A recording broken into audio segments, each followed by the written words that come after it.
How to buy ApexFusion token. So this token came under the symbol of AP3X. Now before we start, this is not financial advice. I'm not professional or economic expert. So before investing in any project that you find on my channel, please do your own research. And also there is referral codes down in the description. You can get free money rewards on crypto with the best referral code. Simply use codes below, find your account, enjoy the benefits, check them out in the description. Now before going on by this token, make sure to check the X account and keep following their updates about this token. Now this token, it's on MEXC and not just released yet. So to be able to buy this token on MEXC, you need to have an account on MEXC. If you don't, there is a referral link down in the description. You can create an account on MEXC to benefit from rewards, and you can fund it with some USDT. Now go and open your MEXC account here. Now go back to this page, copy the token symbol, as you can see, the AP3X. After you copy it in the search, you can paste it. So as you can see, click on this pair.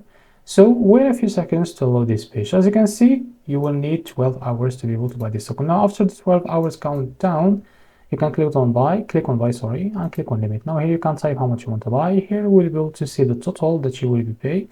And here you can click on buy AP3X. Now, if you select the markets, you can track this to see how much percentage that you want to use of that USDT on your account to be able to buy this token. So this is how to buy AP3X token. If you found this very helpful, please like and subscribe. See you next video.